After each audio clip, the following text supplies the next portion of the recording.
हम लोग ने आज इंसुलिन हार्मोन पढ़ना है। ऑक्सीटोसिन हार्मोन मैंने आप लोगों को पढ़ा दिया था। और अब आप लोगों का जो टॉपिक है वो इंसुलिन हार्मोन है। जिस तरीके से दूसरे हार्मोन्स को हम लोग स्टडी कर रहे थे उसी तरीके से आप लोगों का एक हार्मोन इंसुलिन भी है। मैंने आई थिंक सो इसका इंट्रो तो दे दिया था, लेकिन आज जो है वो मैं आज इसको कंप्लीट करवाऊंगी आप लोगों को। Insulin hormone basically islets of Langerhans cells होते हैं जो कि आपके उसमें होते हैं, पैंक्रियाज में होते हैं। ठीक है, जो सेल्स पैंक्रियाज में होते हैं वो आप लोगों का एक इंसुलिन हार्मोन प्रोड्यूस करते हैं विच इज कॉल्ड इंसु एक मतलब आप लोगों का एक आप लोगों का एक हार्मोन प्रोड्यूस करते हैं जिसको आप लोग इंसुलिन हार्मोन का नाम देते हो। ठीक है, और ये इंसुलिन हार्मोन काम क्या करता है कि ये आप लोगों के जो ब्लड शुगर लेवल है ना या ब्लड ग्लूकोज लेवल है उसको लो करता है। ठीक है, और इंसुलिन हार्मोन जो है वो बनता किससे है? बन तो ये आइलेट्स ऑफ लैंगरहांस सेल्स में रहा होता है, लेकिन किस से मिलके बनता है? ये प्रोटीन। ठीक है,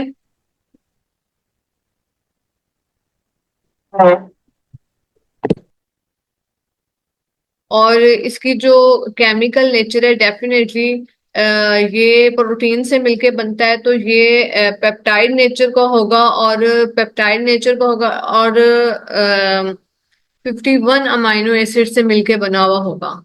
प्रोटीन से मिलके बना है तो डेफिनेटली अमाइनो एसिड्स अंदर काउंट होंगे ही होंगे कि कितने अमाइनो एसिड्स जो हैं वो मिले हैं तो प्रोटीन बनी है। तो वो 51 अमाइनो एसिड्स जब आपस में मिलेंगे तो वो एक प्रोटीन बनेगी जिस प्रोटीन से इंसुलिन हार्मोन बनेगा।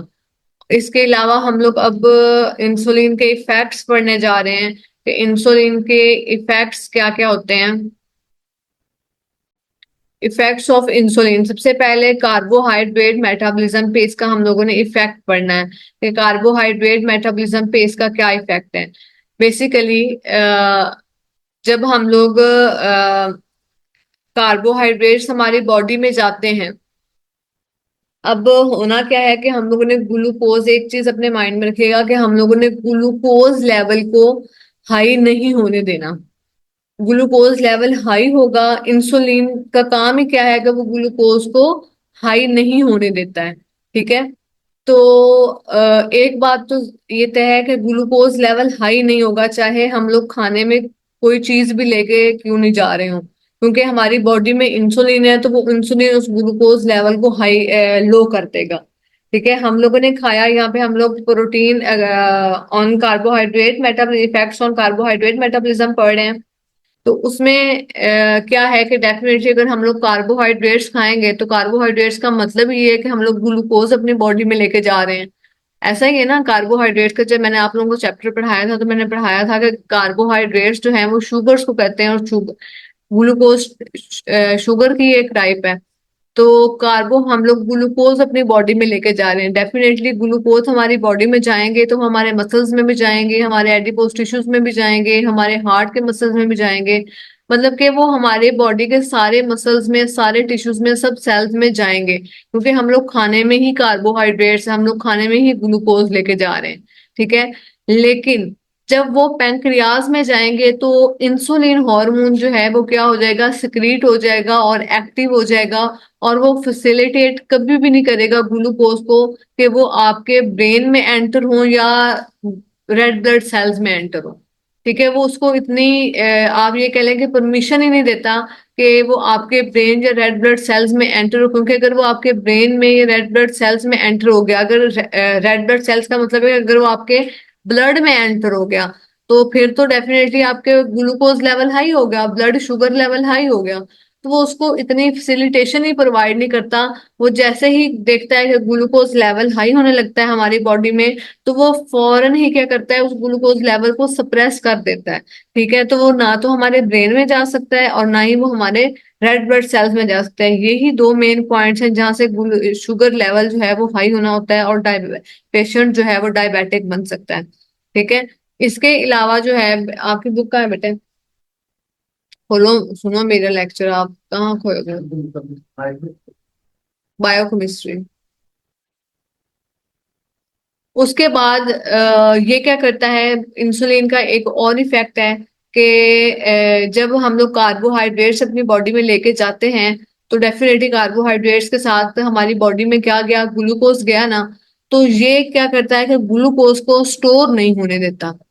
ग्लूकोज जैसे ही ग्लूकोज गया उसको यूटिलाइज करवाने की कोशिश करता है कि जितना ग्लूकोज यूज हो जाए उतना ग्लूकोज जो है वो हमारे लिए बेटर रहेगा, हमें एनर्जी प्रोवाइड करेगा। और ग्लूकोज यूज हो जाएगा तो फिर वो ब्लड शुगर लेवल को हाई भी नहीं करेगा क्योंकि वो तो यूज हो गया है। ठीक है, वो तो यूज होके निकल गया है, तो वो हमारे शुगर लेवल को हाई ही नहीं करेगा। ग्लूकोज जो है वो एनर्जी में कन्वर्ट हो जाता है और हमें एनर्जी प्रोवाइड हो जाती है, और इंसुलिन का काम भी हो जाता है कि वो ग्लूकोज को हाई नहीं होने देता। फिर ये क्या करता है कि ग्लाइकोजन ग्लूकोज जो है उसको सेल्स में स्टोर करवा देता है कि ना ग्लूकोज आपकी बॉडी में रहेगा, बॉडी के ऑर्गन्स में, और ना ही वो रह के आप लोगों का जो है वो ग्लूकोज लेवल को हाई करेगा, मतलब ब्लड शुगर लेवल को हाई करेगा।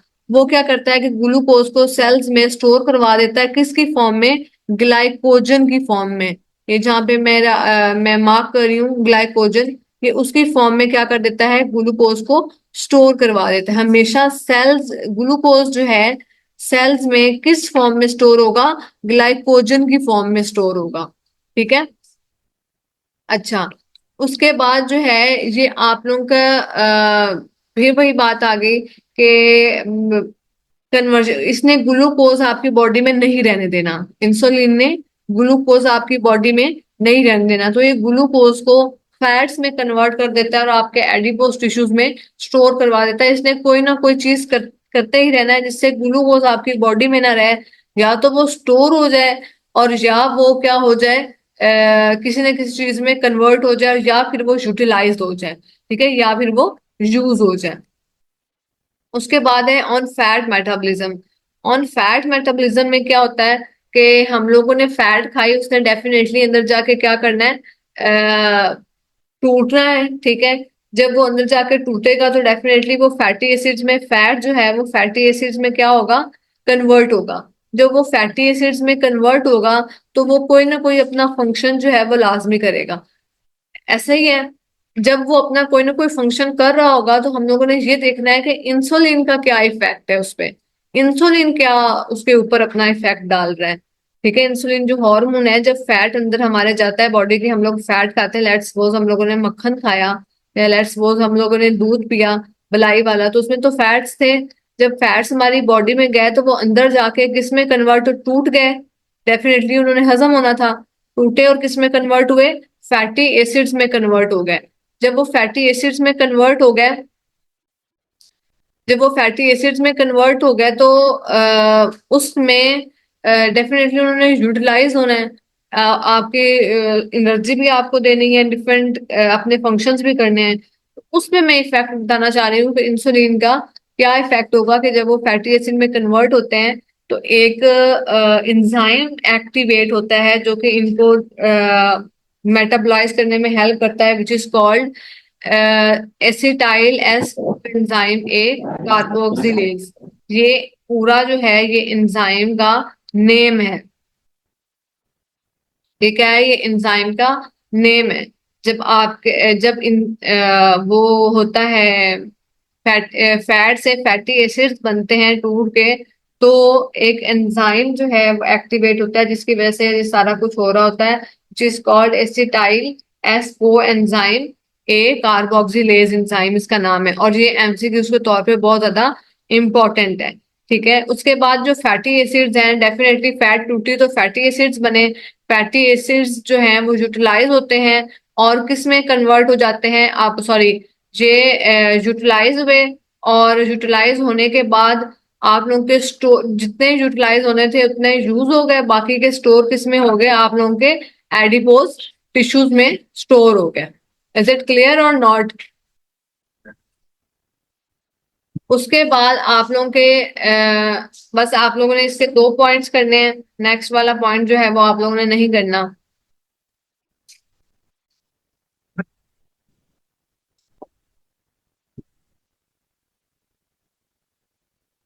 Insulin hormone biochemistry.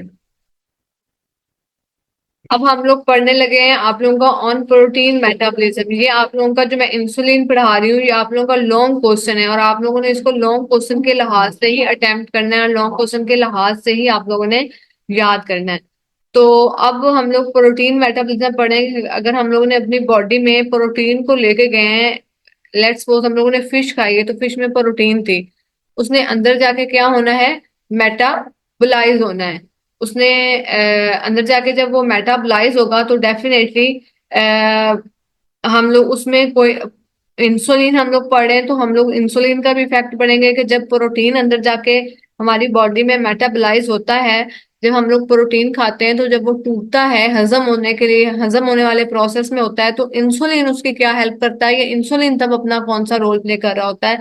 तो इंसुलिन क्या करता है कि ये आप लोगों के अमाइनो एसिड्स जो आप लोगों के ऑलरेडी आप लोगों के सेल्स में ऑलरेडी आप लोगों की बॉडी में होते हैं, उनको ट्रांसपोर्ट करवाता है, और ट्रांसपोर्ट करवाने के बाद कहाँ लेके चला जाता है, आप लोगों के सेल्स में लेके चला जाता है। और ये बहुत इंपॉर्टेंट है कि आप लोगों के उसको सेल्स में लेके जाना, आपके अमाइनो एसिड्स को एक जगह से दूसरी जगह लेके जाना, मतलब कि आपकी बॉडी में अमाइनो एसिड्स पड़े हुए हैं और उनको सेल्स में लेके जाना।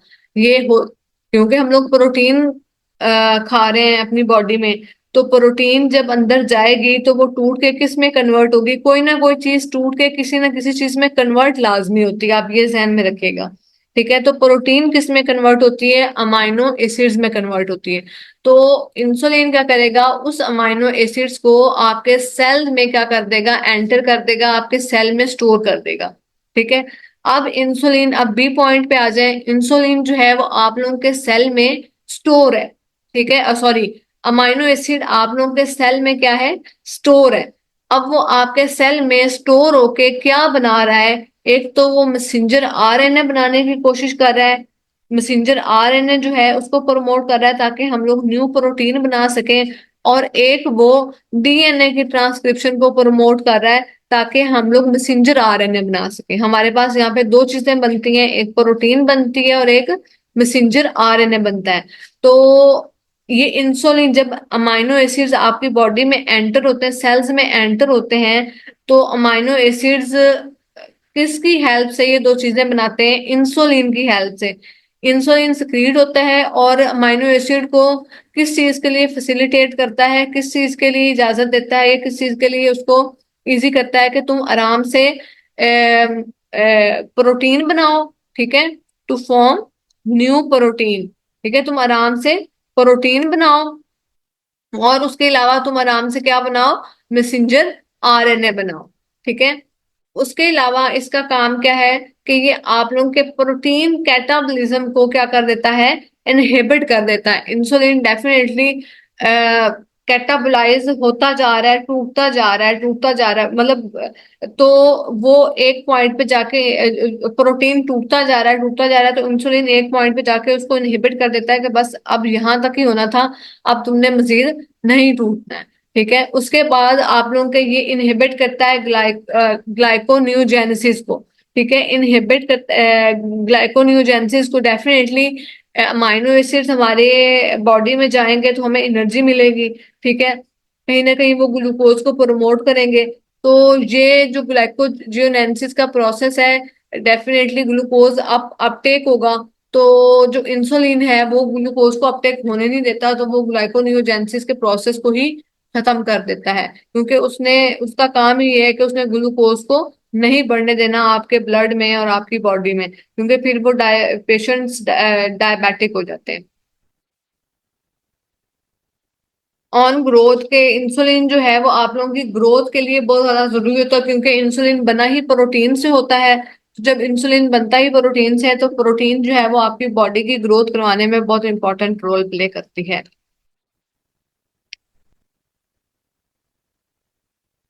उसके बाद टेस्टोस्टेरोन हार्मोन्स हैं और प्रोजेस्टेरोन हार्मोन आपके रह गए हैं। ये मैं दोनों एक दिन में कराऊंगी, और if they are not long, नहीं ये लॉन्ग है तो ये एक दिन में एक ही होगा हार्मोन, ताकि आप लोगों को अच्छे से समझ आ जाए। इसमें इस लेक्चर में, इंसुलिन वाले लेक्चर में कोई क्वेश्चन है तो मुझे बताएं। जी ऑनलाइन क्लास।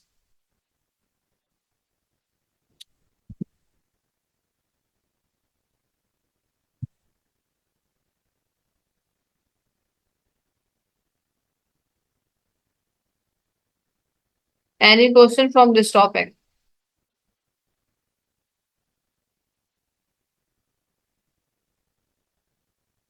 चलिए फिर मैं दूसरा लेक्चर जो है वो आप लोगों की बायोकेमिस्ट्री का स्टार्ट कर रही हूँ। सॉरी, माइक्रोबायोलॉजी का स्टार्ट कर रही हूँ।